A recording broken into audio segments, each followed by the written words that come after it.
할렐루야. 오늘은 칭의에 대한 교리를 살펴보도록 하겠습니다. 칭의의 교리는 바로 구원론의 꽃이라 할 수 있습니다. 칭의에 대한 진리를 바로 붙드느냐 그렇지 못하느냐에 따라 교회가 세워지기도 또 무너지기도 하기 때문입니다. 이신칭의 즉 믿음으로 의롭다함을 받는다는 이 진리의 재발견으로 우리 개신교 역사가 시작되었습니다. 종교개혁가들의 외침 중 하나가 바로 오직 믿음입니다. 칭의에 대해 말하기 전에 먼저 종교개혁가의 선봉장 루터의 이야기를 해보겠습니다. 그 당시 중세 로마 카톨릭의 구원론은 일종의 행위구원, 자력구원이었습니다. 인간의 노력을 구원의 좌표처럼 여긴 것이었죠. 루터도 예외는 아니었습니다.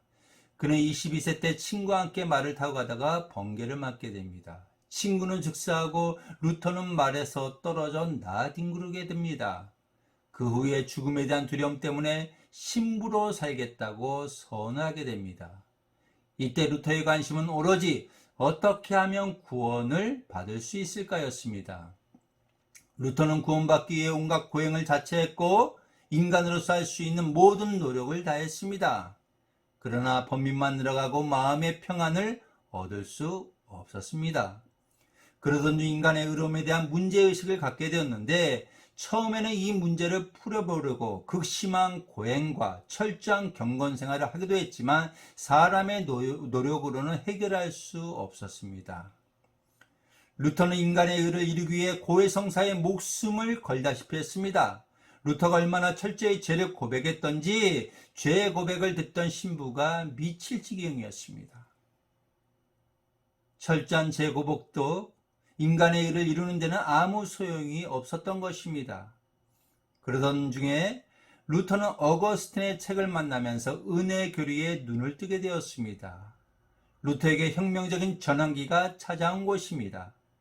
결정적으로 로마서를 연구하던 중에 로마서 1장 17절 복음에는 하나님의 의가 나타나서를 발견하고서 그의 인생이 바뀌게 됩니다. 루터의 기록을 보겠습니다.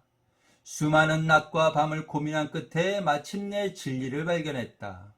복음에는 하나님의 의가 나타나서 오직 의인은 믿음으로 말미암아 살리라는 문맥을 보게 된 것이다. 거기서 나는 하나님의 의란 그분의 선무임을 알게 되었다. 하나님의 의란 복음으로 말미암아 계시된 것이었다. 자비로우신 하나님은 복음을 통해 의를 나타내시고 이를 믿는 우리를 의롭다고 하신 것이다. 구원의 문제는 인간의 노력이나 선행에 의해서가 아니라 바로 하나님의 은혜로 주신 선물임을 깨닫게 된 것입니다. 루터는 이 진리를 깨닫는 순간 낙원으로 들어가는 것 같았다고 고백했습니다. 사실 이것은 성경이 가르치는 핵심 진리입니다. 중세교회가 잃어버렸던 구원의 진리를 루터가 1000년 만에 재발견한 것입니다. 루터의 재발견이 종교개혁의 시발점이 되었고 그 일로 말미암아 오늘날의 개신교회가 형성된 것입니다. 바로 개신교회는 칭의교리의 기초 위에 세워졌다고 해도 과언이 아닙니다. 그렇다면 칭의란 무엇일까요? 한마디로 말하면 하나님께서 죄인을 의롭다고 선언해 주신 것입니다. 마치 사형을 앞두고 있는 죄수에게 대통령이 특별 사면령을 내려 석방을 선언한 것과 같습니다. 칭의란 이처럼 심판장이신 하나님이 죄인들에게 무죄를 선언하신 것입니다. 칭의는 우리 속에 어떤 경험적인 변화가 생겼다는 것을 말하는 것이 아니라 바로 신분의 변화가 생긴 것입니다. 즉 하나님이 너는 무죄다, 죄가 없다고 선언해 주시는 것이 바로 칭의인 것입니다. 우리가 칭의를 이해하려면 하나님이 죄인인 우리를 의롭다고 하시는 근거, 곧 예수님이 십자가에 달려 죽으심으로 우리의 죄값을 지불하셨을 뿐 아니라 율법을 온전히 순종하여 우리의 의의 값을 지불하신 사실에 있다는 것입니다. 그러므로 칭의는 철저히 예수님만으로 말미암고 예수님을 믿는 믿음으로만 받아들일 수 있습니다. 그리고 칭의는 두 가지 요소로 구성되어 있습니다. 죄 용서라는 소극적인 요소와 그리스도의 의를 받는다는 적극적인 요소입니다. 먼저 적극적인 요소는 칭의가 일어나기 위해서는 제일 먼저 우리가 입고 있는 죄의 옷이 벗겨져야 합니다. 죄의 옷이 벗겨졌다는 말은 우리 죄가 용서받았음을 말하는 것인데, 즉 우리의 죄가 예수님께 전가되었다는 것입니다. 그러나 죄의 옷이 벗겨진 상태만으로 하나님 앞에 설 수 없기에 옷을 새롭게 입어야 합니다. 우리의 의의 옷을 입는 것을 적극적인 요소인 의의 성취라고 할 수 있습니다.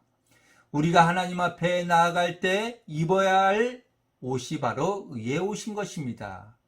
예수님은 우리에게 의의 옷을 입혀주시기에 율법이 요구하는 모든 것을 순종하셨습니다. 아담은 율법에 온전히 순종하지 못했지만 예수님은 율법을 다 이루시기까지 완전히 순종하심으로 의를 이루셨고, 그 사실을 믿는 자에게 옷을 입혀주신 것입니다. 하나님이 우리를 의롭다 하실 때는 나를 보고 의롭다 하는 것이 아니라 예수님이 입혀주신 의의 옷을 보고 의롭다고 하시는 것입니다. 칭의의 근거는 바로 100% 예수 그리스도만께 있다는 것을 명심해야 합니다. 이처럼 예수님은 죄를 대신 지심으로 죄인이 되셨고, 우리의 의의 옷을 입음으로 의미되는 놀라운 변화가 일어난 것입니다. 우리의 죄짐을 떠맡으신 예수님이 나 대신 심판과 저주를 받게 된 것입니다. 루터는 죄와 의의 교환 진리를 발견하게 되고 이렇게 외칩니다. 주 예수여, 당신이 내 것을 당신의 것으로 취하셨습니다. 당신은 당신의 것을 나에게 주셨습니다. 당신은 당신이 아닌 모습을 취하셨으며 내게 나의 것이 아닌 당신의 모습을 주셨습니다. 칼빈 역시 이렇게 이야기합니다. 죄가 없는 전혀 무죄한 분이시지만 우리의 불의함으로 인해 부끄러움과 욕을 친히 담당하시고 그 대신 우리에게는 그의 순결로 옷 입혀주셨다. 이처럼 이신칭의에 대한 깨달음은 사람의 학문과 지혜로 얻을 수 없고 오직 성령의 역사하심으로 깨닫게 되는 것입니다. 그렇다면 칭의를 받게 되면 신자에게는 어떤 일이 일어나게 될까요? 첫 번째로 하나님과의 관계가 회복됩니다. 우리는 칭의를 선언하기 전까지는 하나님과의 원수지간이었습니다. 하나님의 진노가 우리 머리에 쌓여 있었습니다. 그런데 하나님이 우리를 의인이라고 선언한 순간부터 하나님과 우리의 관계가 회복된 것입니다. 그러나 우리가 영화롭게 되기 전까지는 언제라도 죄를 지을 수 있습니다. 그럼에도 불구하고 하나님이 우리를 받아주시는 까닭은 우리가 입고 있는 의의 옷 때문인 것이죠. 하나님의 관계가 회복된 원인은 내 삶의 변에서가 아니라 내가 입고 있는 의의 옷, 그리스도의 옷 때문인 것입니다. 우리가 받은 칭의는 우리의 행위와 상관없이 하나님 편에서 우리를 의롭다 선언하신 법정적 사실입니다. 그렇기 때문에 우리의 구원은 흔들릴 수가 없습니다. 만약 우리 행위가 구원의 근거가 되었다면 우리의 구원의 확신, 내 상태에 따라 무수히 흔들리고 결국 뿌리채 뽑히고 말 것입니다. 두 번째로 칭의를 받게 되면 하나님의 자녀가 되는 권세를 덧입게 됩니다.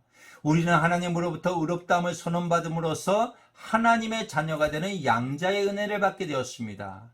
하나님이 우리를 의롭다 하지 않으시면 우리가 하나님의 자녀가 되는 일은 영원히 없을 것입니다. 우리가 하나님 아들, 딸이 될 수 있는 유일한 비결도 하나님이 우리를 의롭다 해주시는 이 은혜의 기초에 의해서입니다. 마지막으로 칭의의 은혜를 입게 되면 최후의 심판대 앞에 설 때 담대할 수 있습니다. 칭의의 은혜가 없는 사람은 아무리 착하게 살아도 최후의 심판날에는 벌벌 떨며 지옥불에 떨어지게 될 것입니다. 그러나 칭의의 은혜를 입은 사람은 당당히 무죄 선언을 받고 새 하늘과 새 땅에 들어가 영원히 주님과 함께 살 것입니다. 따라서 칭의 은혜를 받은 사람은 최후 심판을 두려워할 필요가 없습니다. 이미 구원을 얻었기 때문인 것입니다. 죽음은 생명으로 하는 관문에 불과합니다. 이 땅에 사는 성도들은 새로운 생명에 대한 기대와 소망으로 가득 찬 새 삶을 살게 되는 것입니다.